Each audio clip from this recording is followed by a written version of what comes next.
Petite parenthèse perso, j'ai toujours eu un faible pour les jeux vidéo, alors pas de manière obsessionnelle, mais c'est un plaisir que je retrouve parfois ce petit moment à côté de mes pompes, justement. À l'image d'un marathonien qui poursuit sa quête pendant 42 km, vous débarquez dans ce jeu sur l'île de Kairos, en plein chaos, où vous incarnez un chasseur de l'arche. Borderlands 4, c'est de l'action, de la stratégie et des surprises. Entre deux séances d'entraînement, running au pied, vous allez donc pouvoir relâcher la pression. En passant une précommande avant le 12 septembre, vous pourrez même débloquer le Guild Glory Pack. Toutes les infos sont sur le site de borderlands.com. Ce jeu classé PEGI 18 est réservé uniquement aux adultes. Merci à 2K de sponsoriser le podcast À côté de mes pompes, dont je vous laisse reprendre le cours de votre écoute. Bonjour les runners, bonjour les sportifs, bonjour au petit monde de la course à pied, c'est Seb et c'est avec un grand plaisir que je vous retrouve pour un nouvel épisode du podcast À côté de mes pompes. Durant cette période estivale, j'ai choisi de remettre sur le devant de la scène des profils d'invités déjà passés par le podcast et que vous avez appréciés. Pour ce dernier épisode estival, épisode replay, j'ai fait appel aux Patreons qui ont choisi l'épisode avec Laure qui a été une de mes premières invitées. L'enregistrement remonte au mois de novembre 2020. Nous avions dans cette interview parlé de marathon, parlé de vie de famille et vous allez voir que le parcours de Laure à travers ce défi du marathon revêt une importance bien plus grande sur le plan personnel. Clin d'œil à toi Laure, du côté de la Suisse, et pour vous, chers auditeurs, je vous souhaite une très belle écoute de ce nouvel épisode du podcast À côté de mes pompes. Alors bonjour Laure, merci d'être la troisième invitée du podcast À côté de mes pompes. Avant d'échanger sur ta pratique de la course à pied, je vais te laisser te présenter en quelques mots sur qui tu es, d'où tu viens, ce que tu fais, puis on verra après le côté plus sportif. Alors, salut Seb, merci pour ton invitation, ça fait plaisir. J'aime toujours bien parler de ma passion du sport. Donc je me présente, je m'appelle Laure et puis j'habite en Suisse. J'habite dans un petit village au-dessus d'Yverdon, qui est une ville proche de Lausanne. Lausanne connue pour le marathon de Lausanne notamment, et puis pour la capitale olympique. J'ai 39 ans, je suis mariée, puis j'ai un petit garçon de 7 ans. Je suis mariée à un sportif aussi, donc je pense qu'on y reviendra plus tard parce que c'est vrai que ça aide quand le conjoint il comprend qu'on a très envie de courir, qu'on a très envie de bouger. Donc voilà, moi je fais du sport depuis en fait quasiment toujours. J'ai du mal à dire depuis quand parce que quand j'étais petite, mes parents se sont séparés, j'étais assez petite, je devais avoir 4 ans. Et puis, ma maman a toujours été très sportive. Elle a toujours voulu nous faire bouger. Donc, elle nous prenait avec elle à vélo, au ski de rando. Alors, en tant que gamine, je détestais le ski de rando. Et maintenant, j'adore ça. Et puis, qu'est-ce qu'on a fait aussi? De la grimpe. Enfin, voilà, on bougeait pas mal quand on était gamin. Et puis, du coup, j'ai enchaîné, en fait, les sports d'équipe, volley, et puis la course à pied. J'ai commencé vraiment parce que c'est très facile d'y aller quand on a envie, en fait. Oui, il y a ce côté, on va dire, relativement simple à mettre en place. On prend sa tenue, ses baskets et de n'importe quel endroit, on peut aller courir. Est-ce que tu pratiques la course à pied dans un club? Comment ça se passe en Suisse? Comment tu pratiques ce sport? Alors, d'abord, je courais juste pour moi à côté du volley, quand je faisais du volley, puis que j'étais à l'université. Puis après, j'ai arrêté le volley parce que c'était compliqué avec les études et tout ça. Et je courais que pour moi. Et puis, je faisais pas de course, rien. J'avais même pas de montre connectée. C'était vraiment juste pour le plaisir. Et puis, ensuite, j'ai rencontré mon mari qui, lui, faisait du triathlon. Il a commencé à me dire, oui, mais ce serait bien que tu fasses aussi des courses. Ça te donne des challenges et tout ça. Puis comme dans mon caractère, j'aime bien me mettre des défis. Et puis, je fonctionne toujours par objectif, autant professionnel que privé. Du coup, j'ai commencé à me dire, OK, je vais prendre une montre connectée. Enfin, d'abord, je crois que j'avais une application sur le téléphone. Et puis, je me suis dit aussi que j'allais m'inscrire à des courses, ce qui fait que j'ai rapidement commencé à me motiver pour faire une course, voilà. Puis le jour où j'ai décidé de faire un marathon, là, je me suis dit qu'il fallait que j'aille dans un club parce que pour moi, faire des intervalles toute seule, ça fonctionnait pas du tout. En plus, je regardais sur Internet puis je voyais qu'il y avait certains entraînements, ils disaient 4000 mètres, 4 fois 1000 mètres au seuil. J'étais là, c'est quoi le seuil? C'est quoi la VMA? Donc, j'ai décidé de faire une analyse de ma VMA. Et du coup, il y a un petit centre à Yverdon avec 2 coachs qui font justement ces analyses VMA. Puis elles m'ont dit, ah, mais si tu veux, on a un club. Et puis le mardi soir, on fait les intervalles, ça pourrait être sympa. Et en fait, c'est comme ça que j'ai commencé à aller dans un club qui s'appelle VO2 Sport. Et puis du coup, je vais que le mardi en fait au cours d'intervalles. Mais je me suis fait des potes avec qui je vais faire les longues sorties en fait le week-end. D'accord. Donc l'esprit club est quand même un bon moyen justement pour garder la motivation. Je suis passé à peu près par le même chemin que toi, hein, à savoir une pratique en solo dans un premier temps, puis à un moment donné on se dit tiens, il y a cette personne là qui appartient à un club, donc c'est un moyen également d'aller voilà, faire des connaissances et puis de progresser, hein, parce que les séances de VMA, je pense que c'est un bon moyen en groupe d'apprendre et d'aller plus loin dans sa pratique de la course à pied. Le fait d'être en club, je pense, ça te pousse aussi toute seule. Si je voyais que dans mon plan d'entraînement, j'avais mis 4 fois 1000 mètres au seuil, au bout de 3 fois, tu descends un peu la vitesse et puis tu te dis, bon, c'est bon, j'ai déjà bien bossé. Quand tu es avec d'autres qui courent plus vite que toi ou tu en as derrière, tu te dis, allez, je garde le rythme parce qu'il y a aussi un côté un peu d'orgueil. Donc, c'est vrai que ça pousse en avant, je trouve. Puis, tu as la coach aussi qui est à côté, quoi. On se dit, voilà, on va pas lâcher s'il y a quelqu'un qui est juste derrière, qui nous talonne ou quelqu'un qui serait peut-être devant que l'on souhaite rattraper. C'est un bon moyen justement pour grappiller justement quelques secondes et puis voilà, pratiquer un sport individuel mais dans un côté, on va dire, d'équipe et ce côté convivial parce que comme tu le dis, on peut se retrouver après sur des sorties longues. Ta première course, ça remonte à combien d'années? Ta course officielle et sur quelle distance? Alors, ma première course, il y a une course qui s'appelle Mora-Fribourg en Suisse, qui est hyper connue, qui est mythique, avec une ambiance de fou. Et la distance, c'est 17,7 km. Mais la première fois, j'ai fait la demi, donc 9,8, je crois, quelque chose comme ça. C'est Courtepin-Fribourg, en fait. Et c'était en 2011. On a eu pas mal de soucis avec mon mari. On voulait fonder une famille. Ça fonctionnait pas comme on avait décidé. Et du coup, il fallait que je puisse on a dû faire de la procréation médicalement assistée. Il fallait que je puisse absolument me mettre d'autres objectifs. Et du coup, en 2011, j'ai décidé de faire ma première course sur la demi Mora-Fribourg. Et ça a été une catastrophe. Je suis partie, mais vraiment le truc du débutant. Je suis partie à fond. Et au bout de 500 mètres, j'étais cuite. Et je me disais, je vais jamais aller au bout, je vais jamais aller au bout, je vais jamais aller au bout. J'ai dû marcher des bouts. Non, la première course a été la cata. Mais après, je me suis dit que j'allais faire l'année suivante la course complète de 17,7 et puis que j'allais réussir à gérer l'effort. Donc, avec l'expérience sur la deuxième édition, c'était beaucoup plus probant. Depuis, comment tu as évolué dans ta pratique? Est-ce que tu t'entraînes 2 fois, 3 fois par semaine? Quel est ton rythme d'entraînement entre le club et la partie solo? Alors, on va mettre une petite parenthèse pour maintenant parce que cette année est un peu compliquée. Mais sinon, depuis plusieurs années, je fais à peu près 3 fois par semaine, c'est-à-dire le mardi, du coup, avec le club pour les intervalles. En général, le jeudi, en fonction de mon horaire de travail, soit je vais courir le soir, soit je vais à la piscine le midi. Parfois, je peux aller à la piscine le vendredi midi et puis après, je fais une sortie longue le week-end. Donc, il y a souvent 2 à 3 fois de course plus une fois piscine. Ce qui est quand même déjà un bon rythme puisqu'il faut caler ensuite cette pratique de la course à pied dans une vie de famille avec un agenda qui, je pense, est bien rempli de ton côté. Est-ce que tu peux nous dire comment tu t'organises justement pour ces sorties? Est-ce que tu les fais le matin, le soir? Est-ce que tu as du temps sur la pause de déjeuner pour réaliser ces activités? Alors, j'ai de la chance d'avoir un mari qui fait aussi du sport, ce qui fait qu'on s'est réparti les soirées. Donc, le lundi soir, c'est lui qui fait son entraînement. Le mardi soir, c'est moi. Le mercredi soir, c'est lui. Le jeudi soir, c'est moi. Et le vendredi, on fait un repas familial où on se retrouve. Et le week-end, lui, il fait un moment de sport et moi, en général, le dimanche matin, je fais la longue sortie.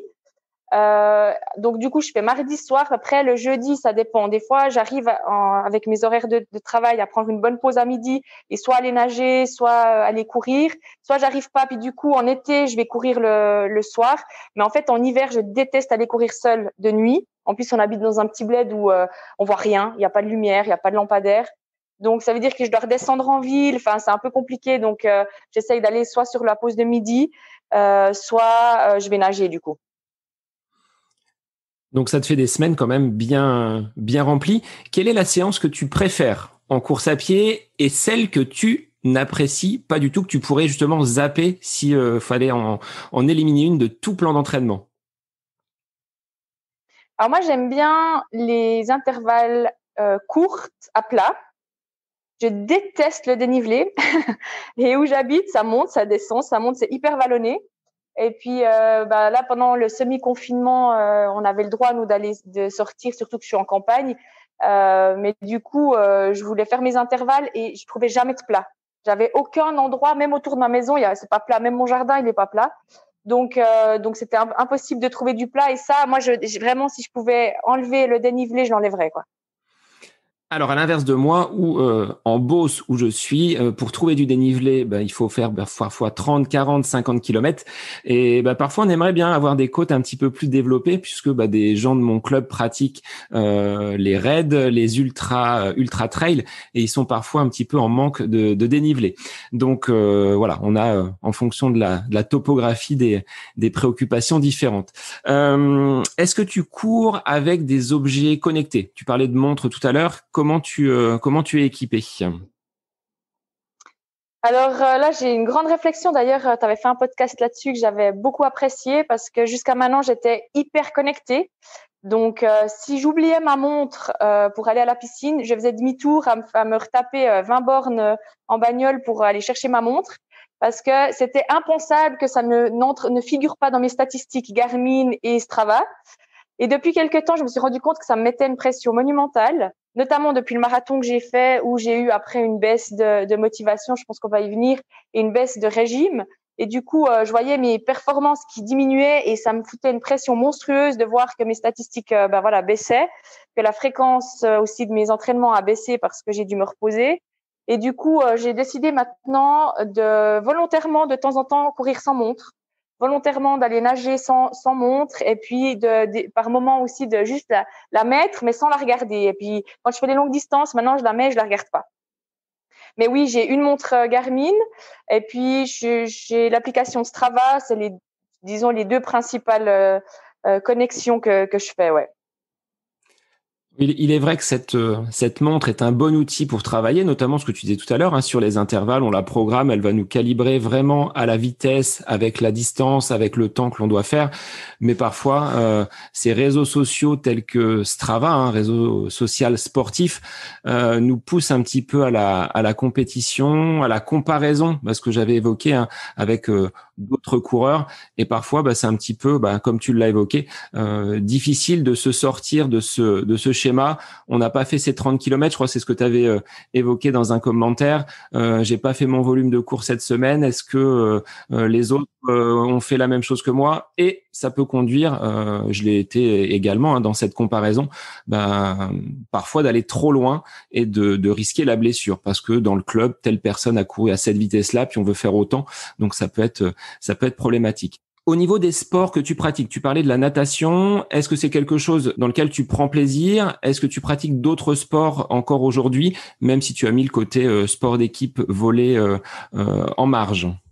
Alors effectivement, plus de sport d'équipe. Par contre, j'adore compléter en fait la course à pied avec de la natation, du renforcement et des étirements. Ça fait longtemps que je fais. Et depuis peu, vu que cette année a été compliquée pour moi sportivement, mentalement et dans la motivation, j'ai un peu changé mes habitudes et tous les matins, maintenant, je me réveille une demi-heure avant et je fais 30 minutes de yoga, renforcement, étirement.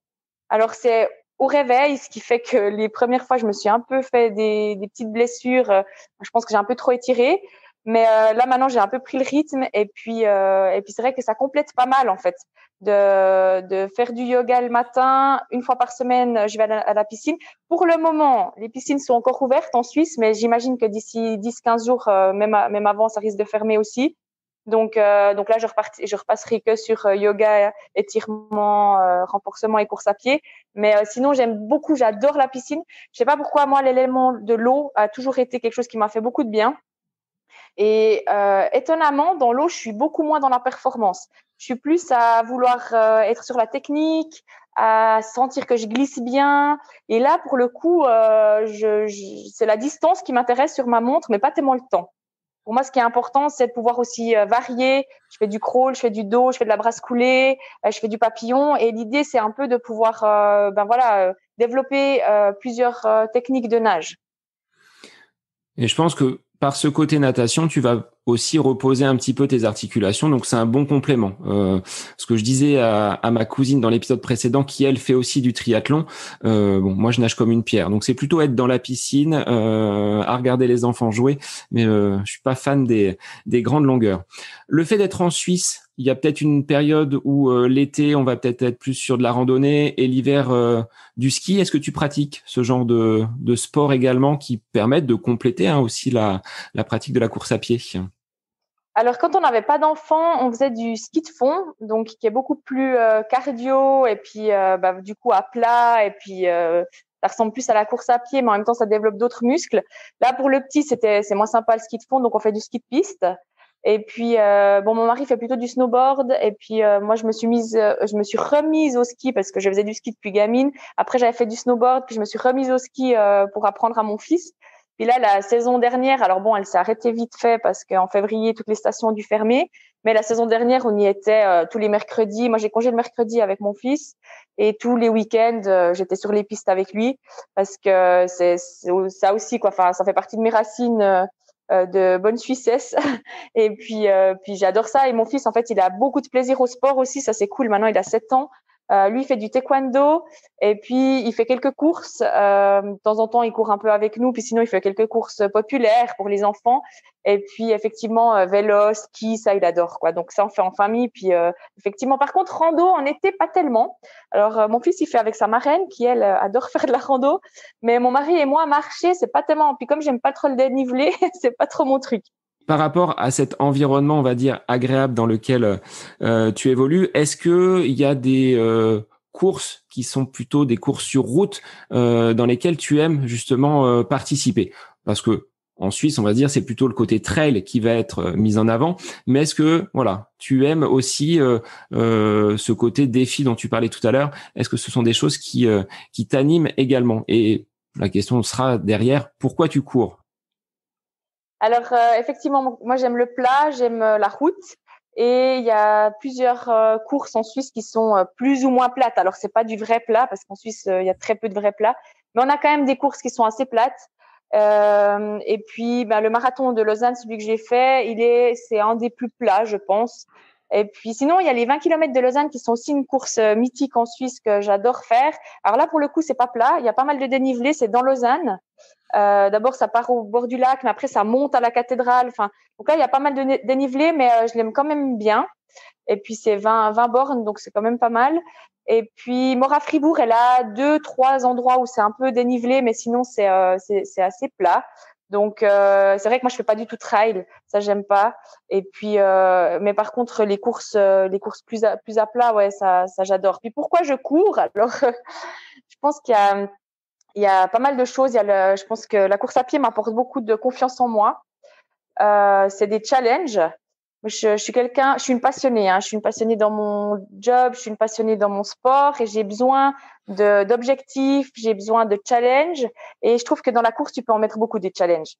Tu peux, soit te dire des distances toujours plus longues ou voilà. Après, tu peux te donner des temps à faire. Voilà, l'année dernière, j'ai fait c'était quoi 2019, les 20 kilomètres de Lausanne, j'ai fait 1h52. C'est celle où justement il y a pas mal de dénivelé. C'était mon record personnel. Puis voilà, je pourrais me dire que si en 2021 je suis assez en forme, j'aimerais battre mon record personnel.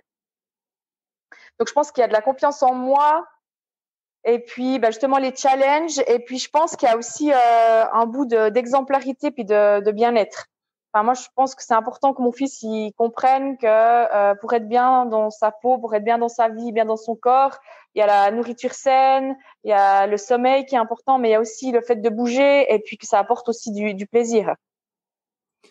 Et il est vrai qu'au-delà de courses officielles, hein, on peut également, alors nous on l'a vécu au mois de mars pendant 2 mois avec le confinement. À la sortie, on s'aperçoit qu'il y a plus de courses organisées. De votre côté, je pense que le marathon de Lausanne a également été annulé presque à la dernière minute. On va devoir, je pense, sur les prochains mois, se mettre des objectifs un petit peu plus personnels et la course à pied peut nous le permettre par rapport à des sportifs. Comme tu le disais tout à l'heure, hein, les piscines vont peut-être être fermées, les gymnases le seront également et le sont de toute façon chez nous en France.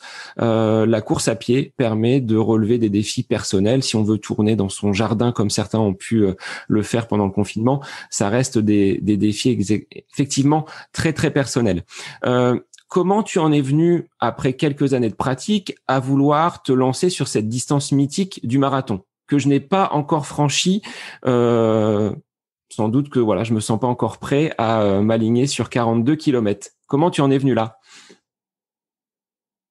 Alors, je pense qu'il y a eu plusieurs étapes. Il y a eu la première étape où je me suis dit, bon, j'ai toujours fait 20 kills et tout. J'aimerais un petit peu augmenter justement un nouveau challenge. Et il y a eu c'était une phase de ma vie assez complexe parce que, comme je le disais avant, on a eu pas mal de difficultés pour fonder une famille. Dans l'idéal, on aurait voulu avoir 3 enfants. Il y a le monde idéal et il y a la réalité. Et du coup, pour moi, c'était une manière de me prouver à moi-même que mon corps était capable de faire quelque chose qui, à mon sens, était incroyable parce qu'à l'époque, pour moi, courir 42 kilomètres, c'était incroyable. Et pour moi, c'était important de me dire, mon corps, il n'est pas capable d'enfanter encore une deuxième fois, une troisième fois, mais il est capable de courir 42 kilomètres. Et ça me permettait, j'avais décidé que ce temps de préparation du marathon me permettrait de faire le deuil du deuxième enfant. Et ça l'a vraiment été. Ça a été assez incroyable parce que ça s'est passé comme j'imaginais. Je me suis fixé 9 mois comme une grossesse pour préparer mon marathon. Et puis, pour moi, je voulais qu'à l'arrivée, je puisse me sentir bien dans ma famille avec un enfant. Et puis, effectivement, tout le monde, quand je disais ça autour de moi, on me disait, ouais, mais bon, c'est un peu illusoire, c'est quand même deux choses bien différentes et tout. Et en fait, non, ça m'a vraiment permis de faire ce deuil, de franchir ce cap. Et puis, la préparation du marathon, j'ai adoré. J'ai eu beaucoup de chance parce que j'ai pas eu tellement de blessures. J'ai eu des petites douleurs, mais bon, j'avais un peu mis tout un staff autour de moi. J'avais un masseur sportif, une ostéo, et puis je faisais les électrodes après les longues sorties. Je mettais les Compex là, électrodes sur c'est souvent l'intérieur des genoux chez moi qui me faisait mal. Donc voilà, mais j'ai pas eu de blessure, j'ai pas dû m'arrêter, j'ai pu faire mon plan d'entraînement exactement comme je l'avais prévu. Et puis, j'ai les longues sorties. J'ai été parfois accompagnée par mon frère, parfois par un pote à vélo, parfois par des potes du club qui faisaient genre 20 kills avec moi. Puis après, je continuais les 10 derniers toute seule. Enfin, et vraiment, j'ai eu une chance énorme aussi avec le temps. Je crois que j'ai dû faire 2 longues sorties sous la pluie, c'est tout. Sinon, pendant les 9 mois de préparation, j'ai eu du beau temps. Donc vraiment, je pouvais pas espérer mieux. Tout s'est bien passé. Et puis voilà, c'était un cheminement pour moi, ce cap du marathon. Et puis je suis hyper contente de l'avoir faite. Et je suis pas sûre que je le referai en fait.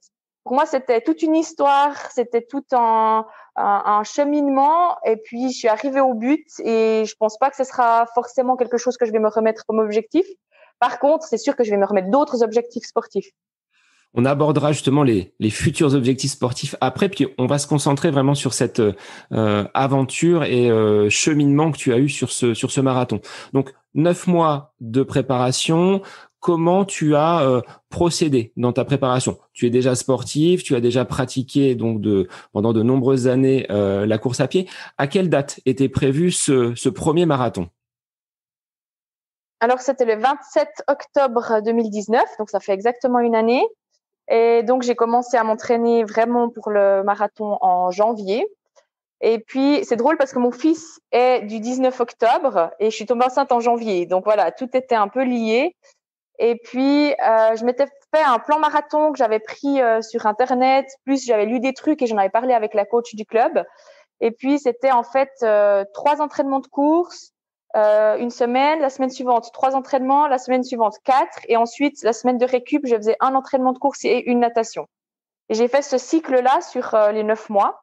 Donc, chaque fois 4 semaines, ça fait quasiment chaque fois un mois. Donc, j'ai fait 9 fois ce cycle-là avec les sorties longues. Donc, quand c'était 3 entraînements, c'était intervalle. Ensuite, une sortie soit avec des accélérations, soit au seuil pendant un certain temps, puis après en vitesse plus rapide. Soit, enfin voilà, j'avais un peu le deuxième entraînement était un peu variable. Puis le troisième, c'était la longue sortie du week-end. Et longue sortie, ça a varié entre des 10 kills, des 15 kills. Après, j'ai fait 22. Après, je suis redescendue à 17. Après, je suis remontée à 32. Enfin, voilà. Le plus que j'ai fait, je crois que c'était 32. Ouais, la plus longue sortie a été 32 kills. Puis après, psychologiquement, je m'étais dit, t'as fait 32, tu peux faire 42, quoi. Enfin, il reste que 10. Donc voilà. Je m'étais pas mis de temps. Pour moi, le but, c'était d'arriver à la fin.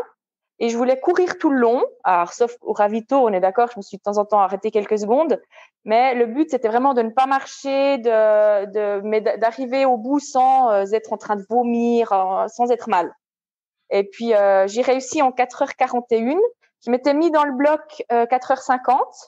Et du coup, j'ai fait un peu mieux que ce que je pensais. Et puis surtout, voilà, j'ai été portée par le public. J'ai eu plein de gens de ma famille qui étaient sur de ma famille, de mes amis qui étaient sur le parcours. Ça, c'était l'avantage de le faire. J'ai hésité longtemps entre le faire à l'étranger ou en Suisse. J'avais envie de Paris, j'ai envie de Berlin. Bien évidemment, tout le monde pense à New York et tout. Puis après, je me suis dit, mais si je vais à l'étranger, je vais me retrouver toute seule. Et puis, je vais faire mes 42 kills avec que des gens que je connais pas autour de moi. Tandis que en le faisant à Lausanne, je savais qu'au départ, j'aurais tous les potes sportifs qui seraient là. J'ai rencontré plein de gens que je connais. Et puis, je savais que sur le parcours, il y aurait des gens qui pourraient venir m'encourager. Et j'avais fait un groupe WhatsApp avec mes supporters, avec justement mes frangins, frangines, mon mari, mes amis proches. Et du coup, pendant la course, j'avais mon téléphone avec moi et mes écouteurs. Et à plusieurs reprises, je leur ai fait des messages vocaux pour leur dire où j'en étais. Et eux, en fait, après, j'avais aussi mis la localisation. Ils venaient me voir et j'ai plusieurs amis qui sont venus me voir plusieurs fois à plusieurs endroits. Et ça m'a vraiment porté, quoi.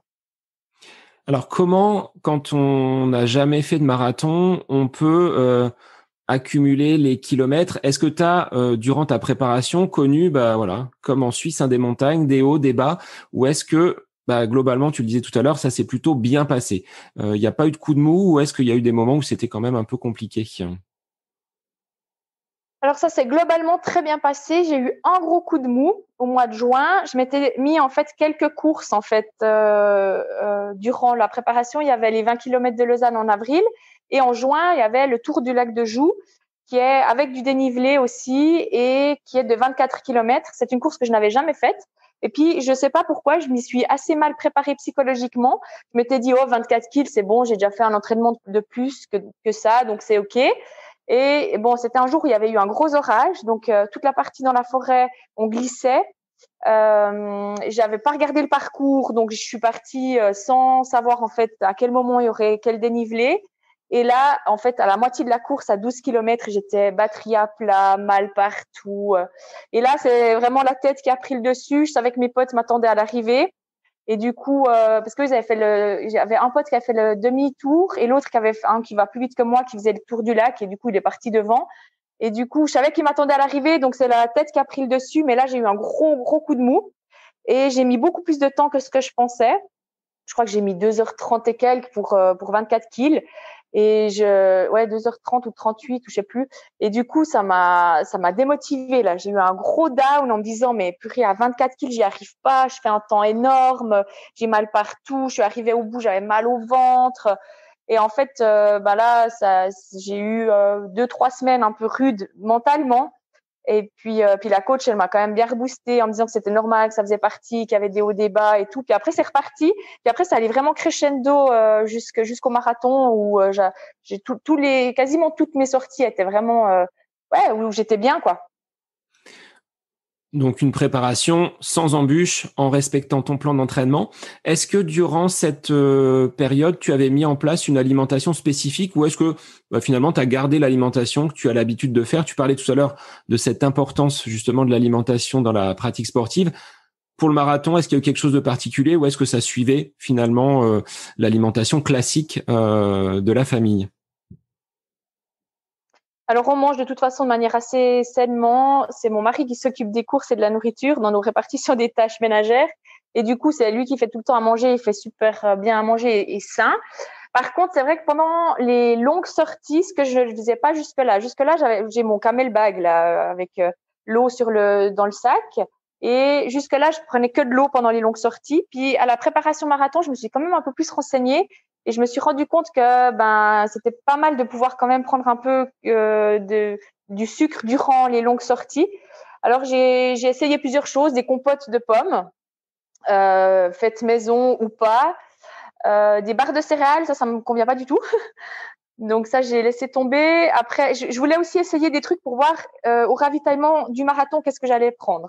Les gels, je déteste. Je trouve que ça a pas de goût, que ça a un goût dégueulasse et puis que c'est pas sain et puis ça me reste sur le ventre. Donc du coup, j'ai pris une fois un gel, ça m'a pas réussi, j'ai plus repris. Et puis j'ai essayé aussi les abricots séchés que je mettais dans la poche et que je prenais de temps en temps tous les 10 kills comme ça en abricot.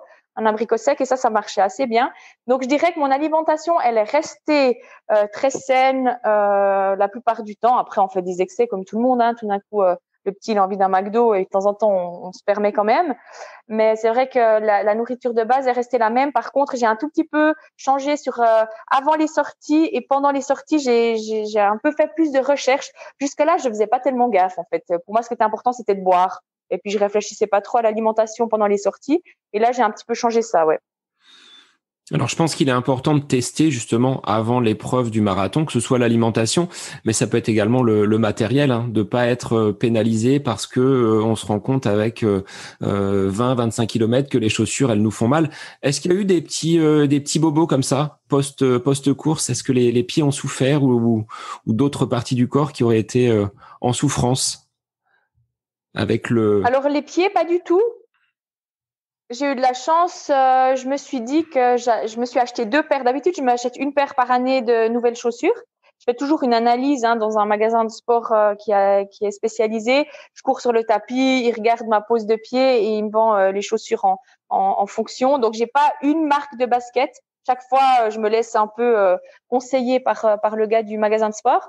Et puis là, cette année-là, l'année du marathon, je me suis dit que j'allais prendre 2 paires et que j'allais tester sur les longues sorties les 2 paires et voir dans laquelle j'étais le mieux. Alors j'avais une paire rose que je trouvais que pour le look elle était plus sympa, mais c'est la paire bleue qui était la meilleure pour les longues sorties. Donc j'ai mis la paire bleue effectivement pendant le marathon et j'ai essayé absolument tout avant, c'est-à-dire de mes sous-vêtements à mes chaussettes, aux shorts, aux t-shirts. J'ai tout essayé en me disant si le jour J il fait un peu froid, faut que j'essaie aussi avec un pull ou en tout cas un de ces t-shirts longue manche. Enfin, j'ai essayé plein de sortes d'habillements différents et puis j'ai choisi celui où j'étais le mieux pour le jour J, ouais.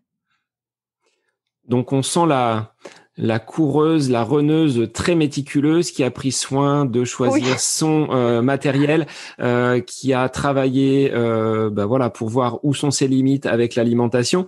Donc tout devait bien se passer finalement sur cette course du marathon. Est-ce que tu étais stressé le jour J avant de prendre le départ? Dans quel état d'esprit tu étais si on repart un an en arrière? Alors le soir d'avant, je me suis dit je vais jamais m'endormir. J'étais tellement excitée, je me réjouissais tellement, puis en même temps j'avais super peur. Puis en fait finalement je me suis endormie assez facilement. Et puis le lendemain matin, je me suis réveillée avant le réveil. En plus c'était le week-end où on changeait d'heure, donc voilà, je me suis réveillée avant le réveil. J'avais normalement 1 heure de plus pour dormir, mais voilà. Et puis par contre, la stressée dans toute son ampleur, je suis partie beaucoup trop tôt de chez moi. Je suis arrivée sur place beaucoup trop tôt.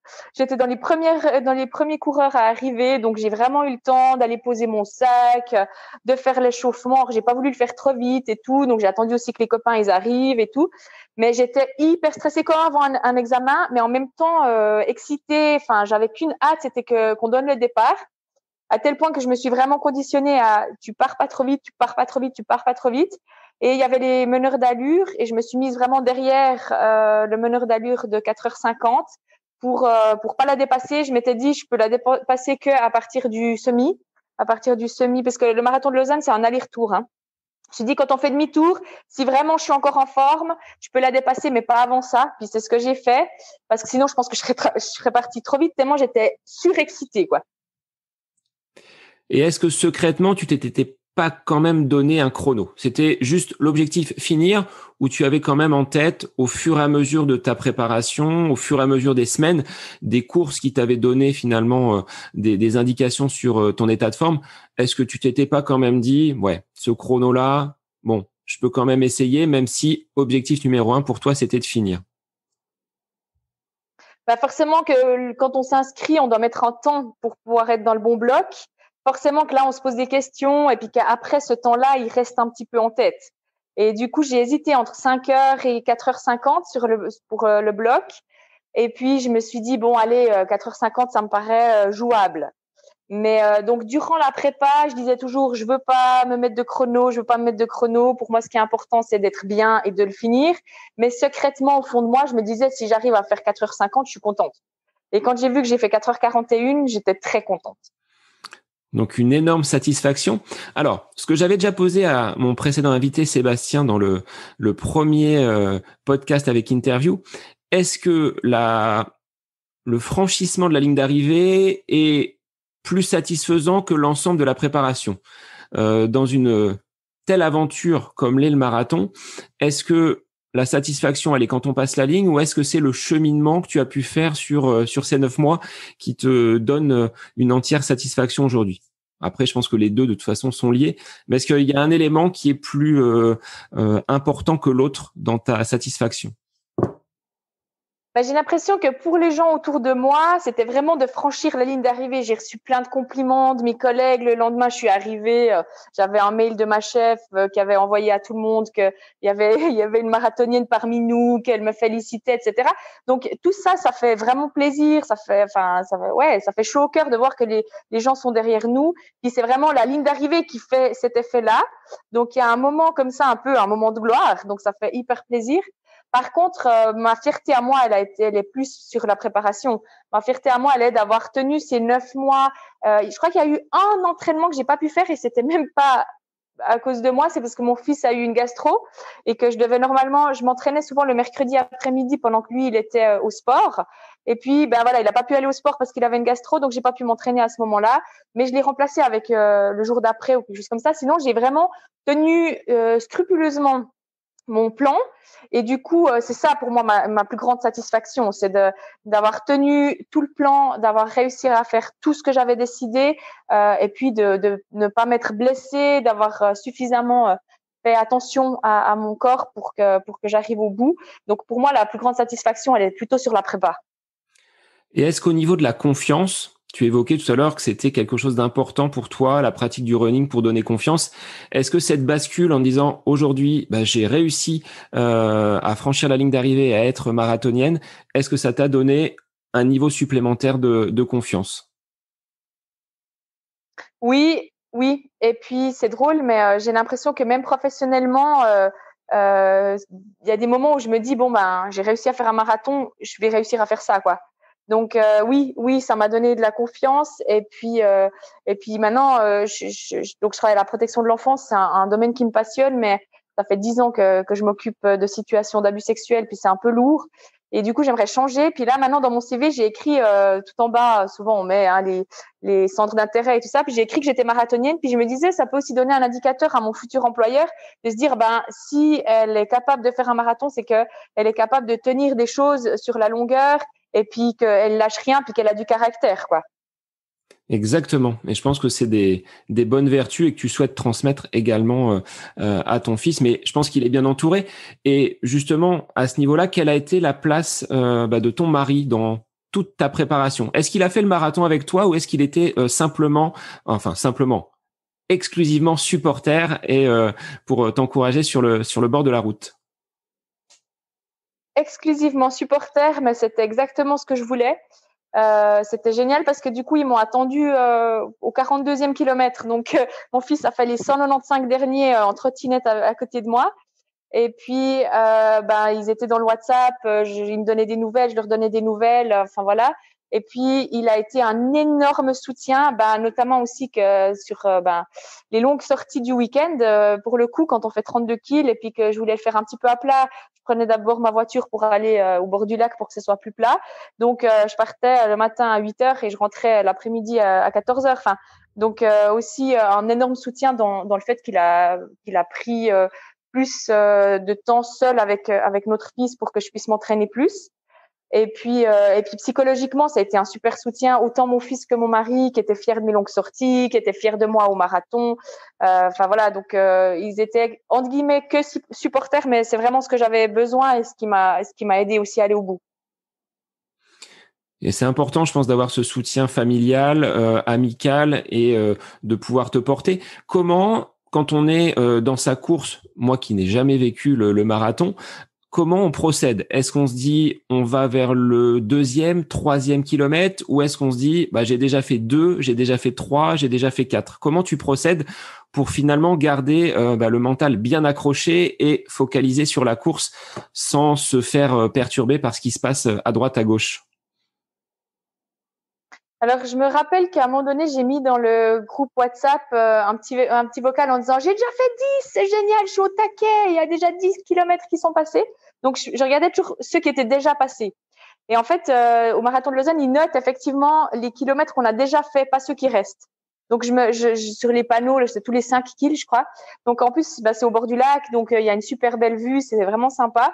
Et je regardais toujours ces petits panneaux en me disant « Yes, déjà 10, yes, déjà 15, yes, déjà 21. » Et puis, j'étais plutôt dans cette optique-là.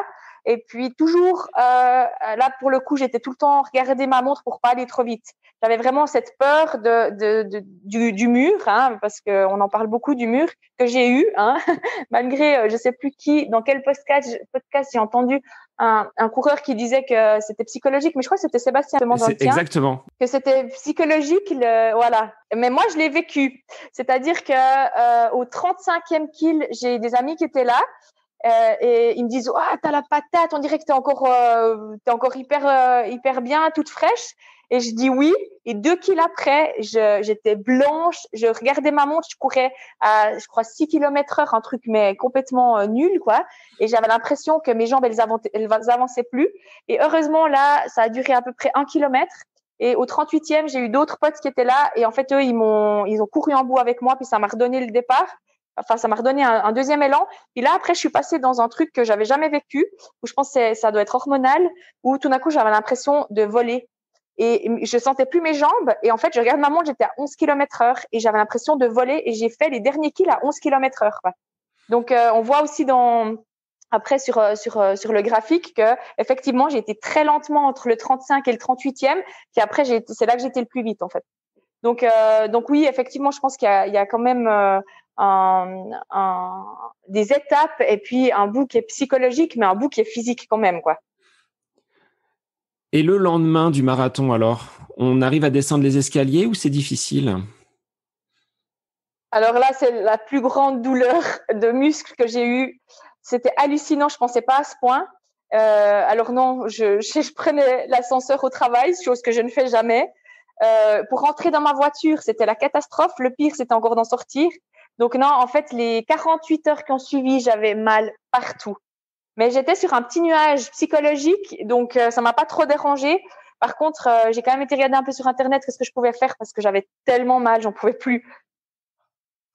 Alors, il est vrai, on voit bien souvent les marathoniens qui disent, voilà, on l'a fait, la souffrance, elle va être temporaire, mais ce qu'on a fait, ça reste à jamais gravé. Donc, il y a cette satisfaction-là. Ouais.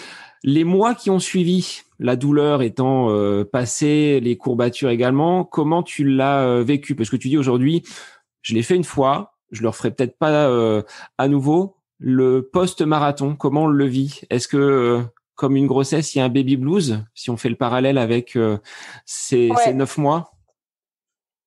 Oui, alors je pense que j'avais trop peur du marathon blues que j'ai pas fait de pause. J'ai juste arrêté. Je suis pas allée à l'entraînement le mardi puisque j'avais des courbatures et puis que quand même ça faisait 48 heures que j'avais fait 42 kills. Par contre, j'ai recommencé le jeudi. Je crois que j'ai recommencé par la piscine puis après j'ai refait une sortie de 10 kills le samedi et c'était une erreur. C'était une erreur. Je pensais qu'en restant dans le mouvement, j'allais rester un peu sur ce petit nuage et puis que j'allais pouvoir ne pas avoir ce blues. Et puis, en fait, je me suis épuisée physiquement et j'ai pas senti le truc venir. Et il se trouve que, après, quand il y a eu le semi-confinement en Suisse, puis que vous étiez confinés là au mois d'avril, mars-avril, je suis tombée malade. Alors à l'époque, on testait pas les gens qui étaient pas à risque en Suisse. Donc j'ai pas été testée. Je sais pas si c'était le Covid, mais je pense parce que j'ai eu tous les symptômes. Et puis voilà, j'ai une tête assez dure et je me disais ouais, c'est pas ce virus qui va m'arrêter. J'ai, je crois, fait une semaine sans sport parce que j'avais de la fièvre, mais tout de suite après j'ai recommencé. Et en fait, j'ai eu des gros soucis d'asthme. Chaque fois que je commençais à courir, je commençais à avoir du mal à respirer. Finalement, j'ai été consultée, puis le médecin il m'a dit que je faisais de l'asthme à l'effort. Donc, il se peut, enfin, c'est fort probable que j'ai eu le Covid au mois de mars et puis que ça a vraiment ça a eu un impact sur mes poumons. Et là, ça a été hyper dur psychologiquement. Déjà parce que dans mon job, le semi-confinement a été extrêmement compliqué. J'ai jamais travaillé autant de ma vie. Et puis, il y avait mon fils qui était pas à l'école, qu'il fallait gérer en même temps. Enfin voilà, c'était extrêmement compliqué psychologiquement avec tout ce qui se passait, plus physiquement, j'arrivais plus du tout.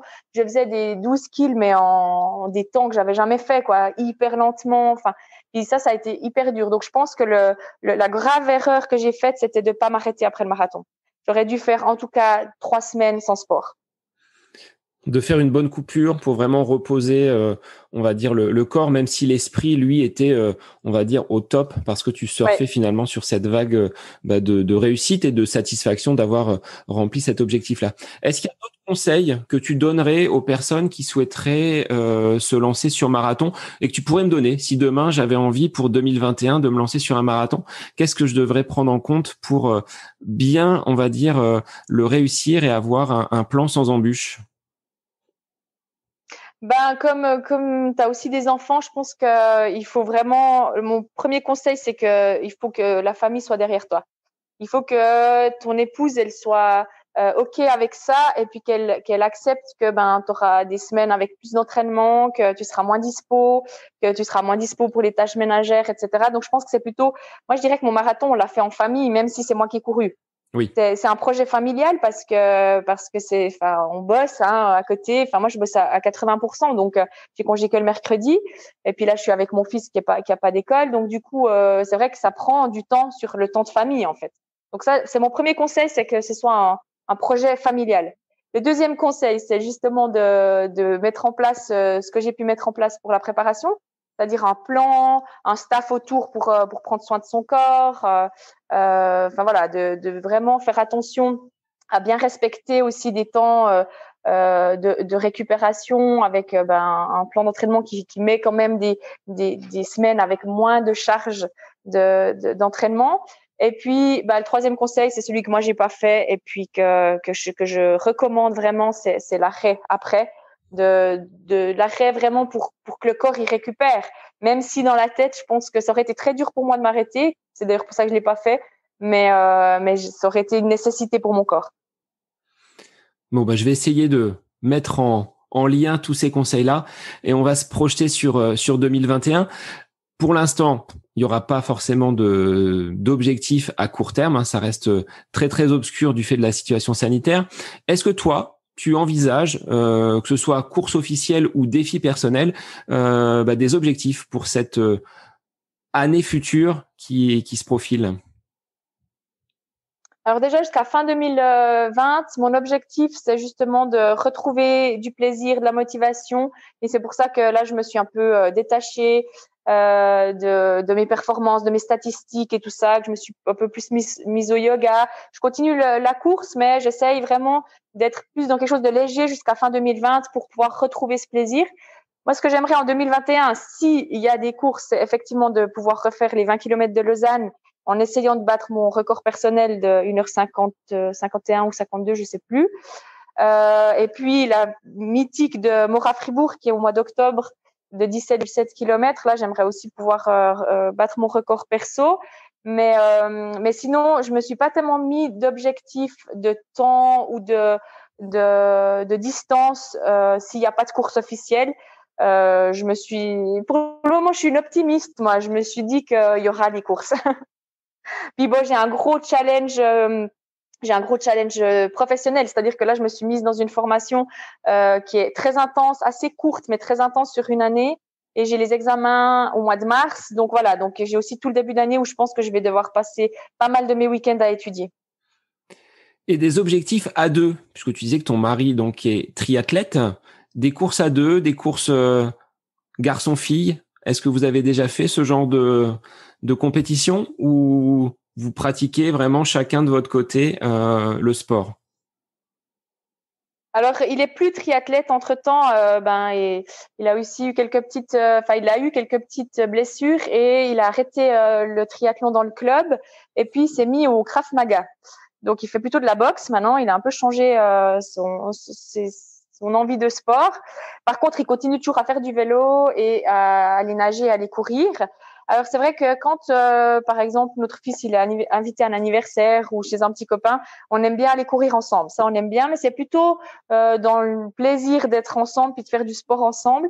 On a rarement, peut-être avant d'être parents, on a eu une ou deux courses qu'on a faites ensemble, mais sinon, on n'a jamais fait de course officielle ensemble, non.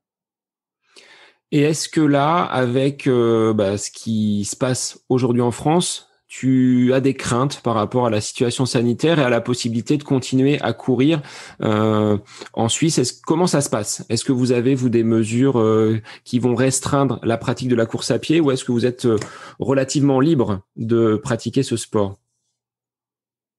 Alors bon, nous, on a une politique qui est très différente de la politique française et puis j'aimais pas du tout de jugement ni sur l'une ni sur l'autre parce que je pense que nos politiciens, ils font ce qu'ils peuvent. Par contre, nous, on a beaucoup de mal à arrêter complètement, comme ça a été confiné chez vous, nous, c'était semi-confiné. Et en fait, on est un peuple où on est assez responsable par nous-mêmes. Mon mari, quand il est français, quand il arrive en Suisse, pour donner un petit exemple, ça le faisait rire quand quand t'es à pied et puis que tu veux traverser la route et que t'as un feu rouge et qu'il n'y a pas de voiture. En tant que Suissesse, j'attends même s'il n'y a pas de voiture, j'attends que ça devienne vert. Lui me disait, mais il n'y a personne, tu peux passer. Je dis non, c'est rouge. Et nous, on s'autodiscipline beaucoup. Ce qui fait que le semi-confinement, en fait, il n'y avait personne dans les rues, alors qu'on avait le droit de sortir. Mais il n'y avait personne dans les rues parce que on a écouté les recommandations qui disaient restez chez vous. Donc on allait seulement faire nos courses, on allait au boulot et c'est tout. Et on a complètement respecté maximum 5 personnes, etc. Donc là maintenant on n'est pas du tout confiné, rien n'est fermé pour le moment. Mais par contre on a vraiment une deuxième vague qui est beaucoup plus violente et beaucoup plus meurtrière que la première. Donc je pense qu'il s'agit que de quelques jours. À mon avis, on va être de nouveau semi-confiné à partir de la semaine prochaine. Et donc, je pense que je vais plus pouvoir aller nager. Je pense que c'est surtout ça qui va changer, c'est que les piscines vont refermer. Par contre, pour la course à pied, moi, j'habite en pleine campagne.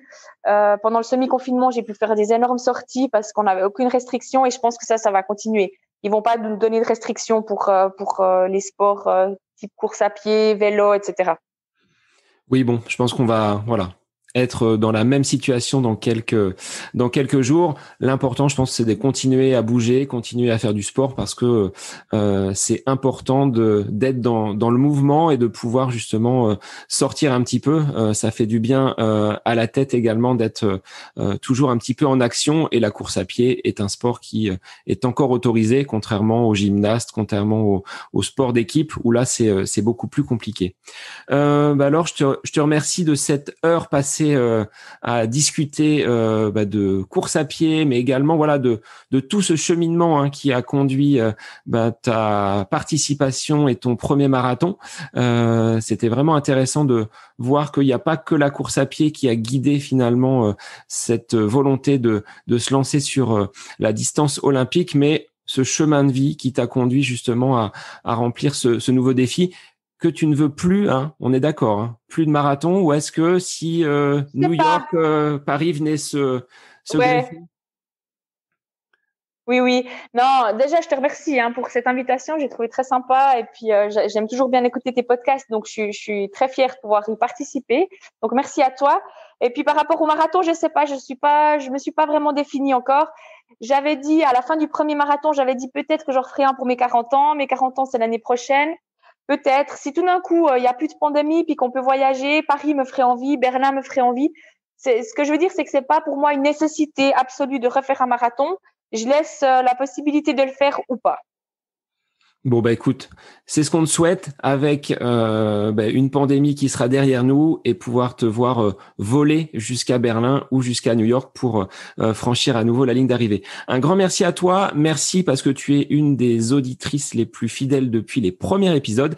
Et on cherchait, tu m'avais posé un commentaire, est-ce qu'il y aurait quelqu'un qui serait en mesure de témoigner de la réalisation de son premier marathon? Et voilà, aujourd'hui, c'est toi qui a la parole et je te remercie d'avoir accepté également l'invitation pour cet épisode avec invité. Merci beaucoup. Je vous donne rendez-vous pour de nouveaux épisodes, de nouveaux invités sur ce podcast où on parle course à pied, running, mais on sait que derrière, il y a aussi un cheminement, une philosophie de vie qui est propre à la course à pied et qui nous fait également avancer, comme tu l'as dit tout à l'heure. C'est à la fois le côté sportif, mais dans la vie professionnelle, dans la vie de tous les jours, on arrive à retrouver ces valeurs. Un grand merci à toi alors. Merci beaucoup à toi, à bientôt. Et je vous dis à très vite pour un nouvel épisode du podcast. Cet épisode replay du podcast À côté de mes pompes est désormais terminé. Merci infiniment pour vos écoutes. Sachez que vous avez de nombreux épisodes à votre disposition et n'hésitez pas sur les réseaux à partager vos écoutes et également sur Apple Podcast ou Spotify à me laisser une petite évaluation, un petit commentaire, ça aide le podcast à être encore plus visible. Je vous souhaite une très belle fin de journée et je vous dis à très vite pour un nouvel épisode du podcast À côté de mes pompes.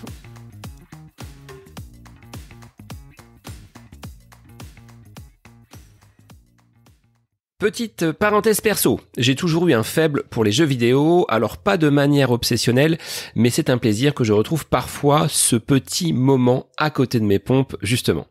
À l'image d'un marathonien qui poursuit sa quête pendant 42 km, vous débarquez dans ce jeu sur l'île de Kairos, en plein chaos, où vous incarnez un chasseur de l'Arche. Borderlands 4, c'est de l'action, de la stratégie et des surprises. Entre 2 séances d'entraînement, running au pied, vous allez donc pouvoir relâcher la pression. En passant une précommande avant le 12 septembre, vous pourrez même débloquer le Guild Glory Pack. Toutes les infos sont sur le site de borderlands.com. Ce jeu classé PEGI 18 est réservé uniquement aux adultes. Merci à Touquet de sponsoriser le podcast À côté de mes pompes, dont je vous laisse reprendre le cours de votre écoute.